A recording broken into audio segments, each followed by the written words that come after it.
and then suddenly you notice that there's cracks in the castle of sand that you have just created. What's your intuitive reaction? Your instinctive reaction is what? You put your hands on top of it and you start patting it down. Or you get that bucket and you put it back on top of the castle and you start patting it again, applying pressure. Pressure. Pressure fixes the structural deficiency of your sandcastle. Pressure fixes the structural deficiency of your mind. I'm going to give you the reasons why depression is a choice, number one, and number two, is definitely a modern problem. And it's something that is very much curable on your own. Okay? Before we do that, do me a solid, inshallah ta'ala. My goal was to hit 7,500 subscribers by the end of June. Today is the 30th of June. There's only 30 days in June, so that's not going to happen. It doesn't appear. There you go. It's another one of my failures. One of you the other day was asking me about Mahdi, do you experience any failures? Which of course I do. There's another one. I had a goal to hit 7.5K by the end of June. It didn't happen. But like the video and sub the channel, Jazakumullah khair. I'd much appreciate it. A video I touched upon the other day. I said that depression is a modern luxury. And I hope you guys watched the follow-up video whereby I provided context to that statement. It was part of the reaction to Andrew Tate's grilling with that Cheyenne girl. I think that's her name. And I said that depression is a modern day luxury. It's just a luxury, full stop. Point blank, period. Men were so engrossed with the day-to-day affairs of running their lives that there wasn't time to be mentally depressed. There wasn't time for this. No, I've got to go and plow the field for 16 hours. There's no time to be depressed. Depression is a luxury. For you to be depressed or mentally down or what, that's a luxury. So let's begin with what I mentioned in that video. And that is, because there were a few things that I didn't touch upon. Viktor Frankl, in his book, Man's Search for Meaning, I cannot recommend this book enough. I read this book 3 times. And for those of you who say that reading books is useless, there's two types of people in this world. There's people who say that reading books is useless, and there's those who say that reading books is all you need. Both of you are wrong, okay? And usually you will find the ones who say that reading books is for dorks or for geeks or for whatever, usually those are individuals who don't read themselves. And the ones who say that reading books is all you need and you don't need life experience, those are the ones who have no life experience. Lo and behold, there is a happy medium in the middle. You need life experience and you need to read as well. You don't have enough time on this planet to figure things out for yourself through trial and error, mistakes that you have made off your own accord. There's not enough time. There's not enough time for that, for you to be making all these mistakes. You need to be learning from other people, other people's life experiences, okay? At the same time, you cannot get into this hole of mentally masturbating, of just reading and doing nothing else. No, you need to get out there and live life as well. You can't read a book on how to swim and expect to know how to swim without getting into a pool and swimming. Equally, you can get into the pool and swim, but if you don't have exterior guidance from a coach or a book for that matter, that can improve your technique that you're feeling in the water, there's only so far that you will go. So in tandem, both of these two things together, this is the supercharge that you need to shortcut mistakes that you will be making in your life. This book right here, Man's Search for Meaning, I cannot recommend this book highly enough. It's written by Viktor E. Frankl, who is a Holocaust survivor. And all I'm going to say is, no matter how I describe this book, I'm going to butcher it. I'm not going to do it justice. So please just read the book. I've read it 3 times. The first time I read it, it really teared me up. I'm not going to lie. It teared me up.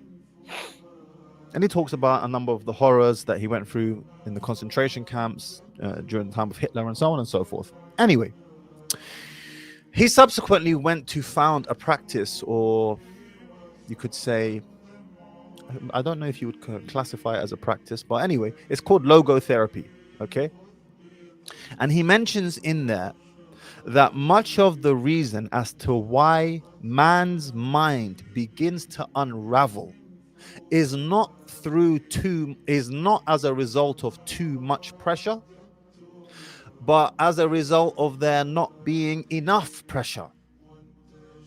Again, much of the reason as to why man's mind unravels is because he doesn't have enough pressure in his life. And oftentimes you will find those who are feeling depressed or experiencing those emotions, which reminds me of another point actually. Because some of you are like, oh, the prophets went through depression. No, they didn't. There's a difference between depression and sadness. I cannot find a single word for depression in the Quran, by the way. Okay? Correct me if I'm wrong. But the words that I found in the Quran is huzn. Huzn means sadness. You are allowed to be sad. I'm going to get to that in a second. I don't want to jump the gun. So much of the reason as to why man's mind unravels is because of a lack of pressure.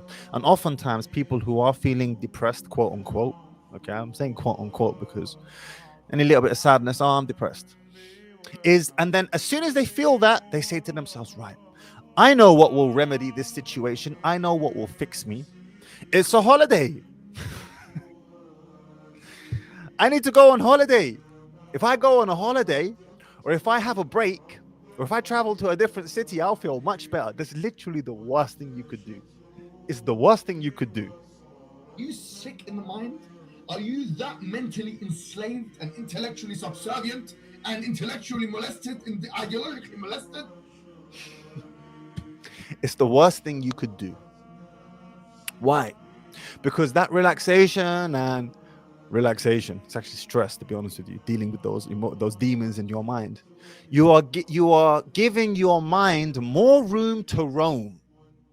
You are not providing it with the appropriate amount of pressure that keeps a mind intact. And I gave the example on my previous video, and it's the example taken straight out of the book, that when the foundations of a bridge begin to weaken, become loose, the structure loses its strength. What do engineers do? They place a weight-bearing load on top of the bridge to force the structure back into place. Just as if you've ever gone to the beach and you've built a sandcastle, and you take the thing off, the pot, whatever you want to call it, and then you have that sandcastle, and then suddenly you notice that there's cracks in the castle of sand that you have just created. What's your intuitive reaction? Your instinctive reaction is what? You put your hands on top of it and you start patting it down. Or you get that bucket and you put it back on top of the castle and you start patting it again, applying pressure. Pressure fixes the structural deficiency of your sandcastle. Pressure fixes the structural deficiency of your mind. So if you are feeling feelings of depression, or you are depressed, like I say, how do you know? Well, I'm clinically diagnosed. What does that mean? Allahu A'lam. Al-Muhim. If you are, then you must ask yourself, is there something in your life that you are pursuing with great vigor, or are you just wandering aimlessly? Because maybe that's why you're feeling that feeling of depression. Maybe you are working hard. You work a lot of hours, 60 hours a week, maybe a job and a full-time job and a part-time job, but you don't enjoy it. Therefore, it's laborious, it's labor. What outside of that are you pursuing that you are both mentally and physically engaged in? It's stimulating. It gives you something to dig your claws into, to dig your teeth into. That's what gives life meaning. I'm telling you, it's very hard, impossible to feel depressed when you feel that there is meaning in your life because you are pursuing a meaningful goal. If you're bored, if you're experiencing depression, it's probably because you are not pursuing something meaningful with enough vigor as well. Which brings me on to my next point. Michael Phelps, shortly after he cracked the almost unbelievable goal, or it was like an impossible goal to be able to win 8 Olympic gold medals at a single Olympic Games. And he finally achieved that in 2008. In 2000, he won, I think he came second or third place in 2000, or maybe he won a gold at the Sydney Olympics. In 2004 in Athens, he won 6 golds and 2 bronze. Didn't quite crack it. And before that, it was another American dude, I forget his name, with long hair, who had won 7 Olympic golds at a single Olympic Games. His name eludes me, escapes me. Come 2008 Beijing Olympics, I remember staying up late at night to watch these games because I was really rooting for him. And he finally did it. He won 8 Olympic gold medals at a single Olympic Games. Amazing. Wow. Shortly after that, Michael Phelps went through one of the most chaotic, self-destructive moments of his life for the next couple of years. He lost sponsors, he got into drugs, all sorts. And when he finally managed to pull himself back together again a couple years later, I remember they interviewed him. And he mentioned that after the 2008 Olympic Games, his whole life had been building up to this moment of breaking that record by Mark Spitz, is the name of the swimmer, Mark Spitz, of winning 8 Olympic golds in a single Olympic Games. Suddenly, after he had achieved that and the euphoria of winning 8 Olympic golds in a single Games had worn off, as it inevitably does, he experienced a massive dip. Why? And before I get to the why, he mentions that he had suicidal thoughts, and that these suicidal feelings and thoughts was not something he exclusively experienced alone. It turned out to be more common than was expected amongst who? Amongst Olympic gold medalists. Those who had actually achieved their lifelong dream. Shortly after winning that gold, they started experiencing suicidal thoughts. Not feeling low, not feeling sad, not even depressed. Suicidal. Why? Ask yourself, why? Why? Because the goal is not the goal. The goal was never the goal. The goal was never to win 8 Olympic gold medals. The goal was never to pass your degree and get a first class. The goal is never to pass your driving license. The goal is never, it doesn't matter how big or small the goal is or the ambition is. It's the process. The enjoyment, the satisfaction is in the process, is in the blood, sweat, tears, and sacrifice. It's what provided your life with meaning. It gave your axe something to grind on. لَقَدْ خَلَقْنَا الْإِنسَانَ فِي كَبَدٍ. We have created mankind in hardship, not ease. This is not Jannah, where our fitrah will change. Because in Jannah it's just ease and tranquility, but our entire disposition will be changed, whereby that will be enjoyable to us. But right now in this world here, excessive pleasure and luxuries and leading a lifestyle of hedonism and giving into our desires, not pursuing a difficult goal, that's the number one cause of depression, of the door that will lead to the gateway of depression. Let me ask you a question. If we were plunged into a world war right now, your home was blown up, there's kids, women, children, kids dying left, right, and center. You've got nowhere to live. You and your neighbors, you're out on the streets. The enemy are everywhere. The only thing you have in your mind is survival. I need to find food, I need to find water, and I need to find shelter. And we need to do it now, pronto. The enemy are at our heels. Let me ask you a question, billahi. Do you think you have time to be depressed? Really? Think about it. What do depressed people do? They usually spend lots of time alone, holed up in their rooms or maybe outside or wherever, mulling on their thoughts. Rolling their thoughts around in their mind. When your life is on the line and you're literally running for your life, there's no time for that. There's no time. There's no time to be depressed. You are too busy involved in figuring out the equation of, in this case, survival. How can I survive? There's no time. There's no time for you to be depressed. It doesn't exist. It's a myth. You're too busy trying to figure out, where am I going to get my next meal? How am I going to feed the baby? And where are we going to sleep tonight? No time for depression. Now, if this is making you feel a certain type of way, and perhaps you're disagreeing with me, firstly and foremostly, I need you to be aware of something. It's called cognitive dissonance. We don't like to change our opinions once we have set our hearts and minds on it or on one.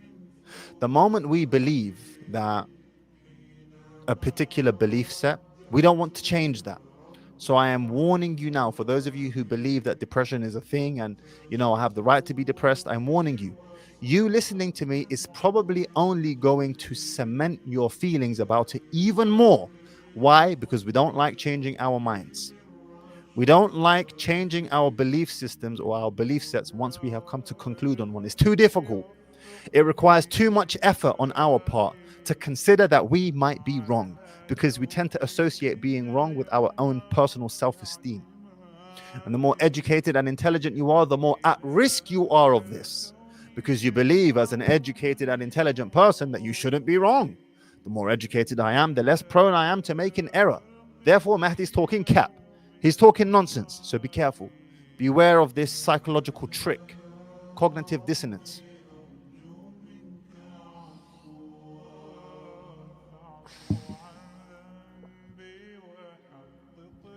There's a book that I'm listening to on Audible right now. It's called The Sovereign Individual. Basma, I can see you there behind the backstage. Please connect your device. It's saying your device is not connected. Might be your headphones or something like this. It's called The Sovereign Individual. And he gives an interesting theory in this book.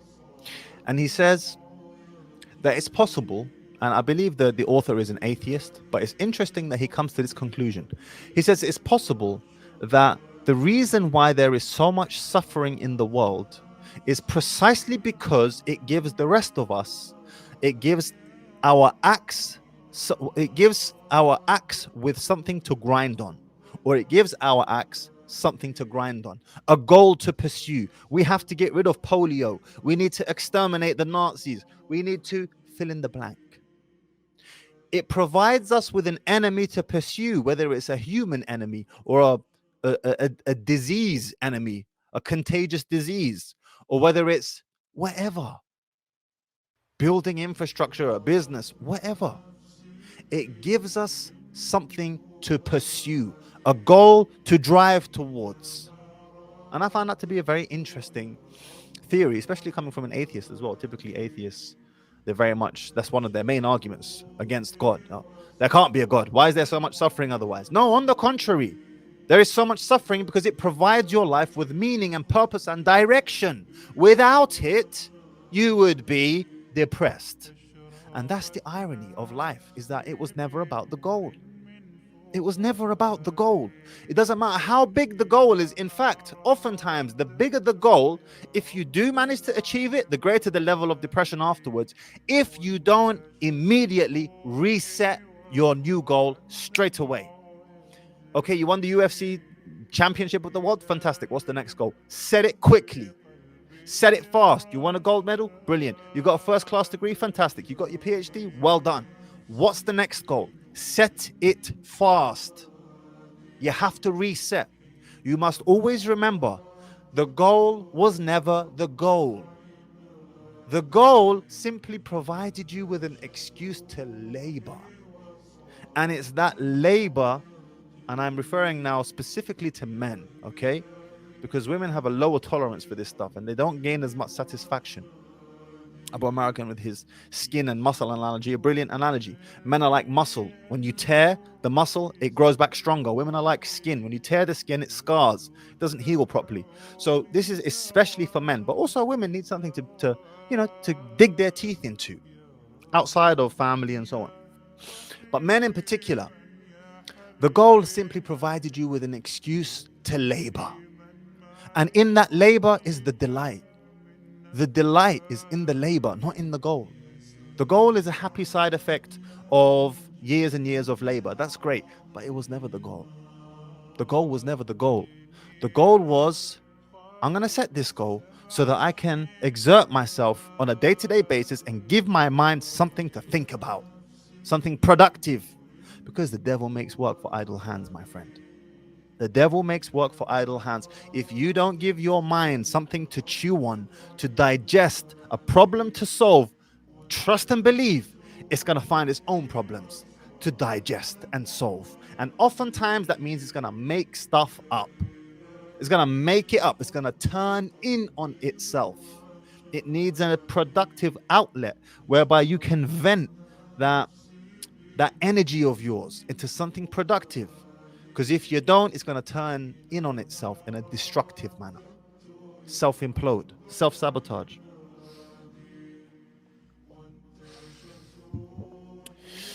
And now that brings me back to a point that I brought up a few moments earlier, which was there is a difference between depression and sadness. Many of you who are experiencing depression, maybe you're not depressed, maybe you're just sad. And if you are actually depressed, then again, rewind this whole stream and listen to what I've just said again. But maybe you're not depressed, maybe you're sad, and this sadness is prolonged. Allah says in the Quran, when the sons of Yusuf came back to Yaqub and said to him that Binyamin he's been held hostage, basically. He was caught stealing something, which he wasn't. It was a setup by Yusuf alayhi salam. But they won't let Binyamin go, who was the youngest son of Yaqub alayhi salam. Okay?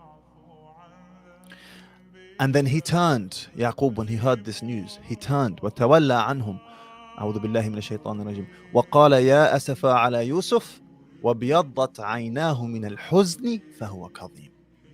And he turned away from them. وقال يا أسفا على يوسف. And he said, my sadness about Yusuf. So even though it was Binyamin who was kept behind, it reminded him of Yusuf. Okay? وابيضت عيناه من الحزن. And his eyes went white from sadness, meaning he went blind. He experienced such a great level of sadness that he went blind. He completely lost his eyesight. فهو كظيم.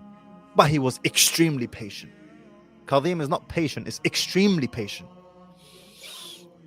And then his sons, they insult him afterwards in the preceding ayah, and he responds back, meaning like, you still going to go on about Yusuf after all these years, really? And he says, قال إنما أشكو بثي وحزني إلى الله. I am only turning my complaints and my sadness to Allah. So you are allowed to be sad. When my son died suddenly in his sleep at 3 months old, and I had to dig his grave with my bare hands and shovel and step into his grave after I had washed his dead body and shrouded him and perfumed him, and step into his grave, and I couldn't even let go of him. It was actually one of the uncles who had to take him from my arms and place him in the grave. I experienced sadness. Absolutely. I experienced sadness. I experienced a sadness, in fact, that caused me to shut off from the world. I didn't even want to speak to my wife. That's how I dealt with it. I turned in on myself. I didn't want to speak to anyone. I wanted to deal with it with myself. And in fact, the way that I dealt with it was, my son died on a Thursday. Monday, I was back at university. The following week, I was back at the gym again. And the boys asked me, how come, where you been for the past week? I said, oh, my son died. And they were like, you're back already? And I was like, no, I need to be here. And in fact, in that moment, I didn't even know it. I was too young to know. I was 20 years old. But instinctively, I knew, or I must have known, that routine is essential to keeping Mahdi's mind well put together. If I'm going to keep this mind put together, I'm going to need to keep myself in a routine of some sort. It came intuitively to me, especially in that moment. I need a goal to pursue, even if it's a gym bro goal. I'm not an athlete. I was never a professional athlete, but I had goals in the gym, and they were interesting to me. And they were big goals. Some goals that took years to achieve, and they were interesting to me. And that gave me something to dig my teeth into, something to grind my axe on, something to keep my mind occupied with. And as I said to you, some of those goals took years to achieve. And you know what? The bigger the goal and the longer it took to achieve, the more anticlimactic it was. You know why? Because the satisfaction I gained from the really big goals that took me a long time to achieve in the gym in terms of numbers, weights on the bar, that satisfaction was almost identical. I remember I said to a guy once, you know, the happiest I've ever been in the gym is when I first put 2 plates on the bar. When I first bench pressed 100 kilos, I was gassed, fully gassed. I was like, wow, I'm a big man, bench pressing 100 kilos. I think I just turned 17, or maybe I was still 16. 100 kilo bench press, wow. I went all the way up to 220 after that, nearly 10 years later, more than 10 years later, 13 years later. best time of the most satisfying moment is when I put 2 plates on the bar. The bigger the goal, the more anticlimactic the achievement of that goal was. And that's when I realized the goal was never the goal. It was the delight in the labor, in exerting yourself, in that day-to-day grind. That's the goal. That experience is what you want. And now I understand why Donald Trump, I remember my dad, it was my dad who was saying, this guy's like 85 years old or something. He's a billionaire. Go and buy an island and retire. And I was like, yeah, what's wrong with this guy? I realized now, years later, that actually the likes of Donald Trump and so on, why are they living for so long? Look at Warren Buffett. Guy's like 92 years old, still investing, still mega sharp in his brain. Super, super sharp. Why? Why is that? Because he never stopped. He never stopped giving his axe something to sharpen against, something to grind on.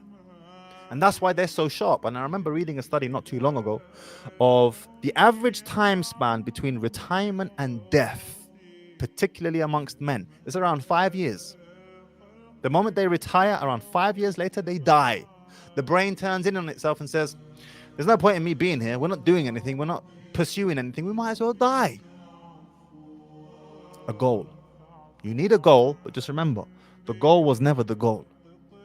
It's the labor to get to that goal. That's where the sweetness is. So if you like that clip and you want to watch another one, click right here. And if you want to watch the entire podcast, click right here.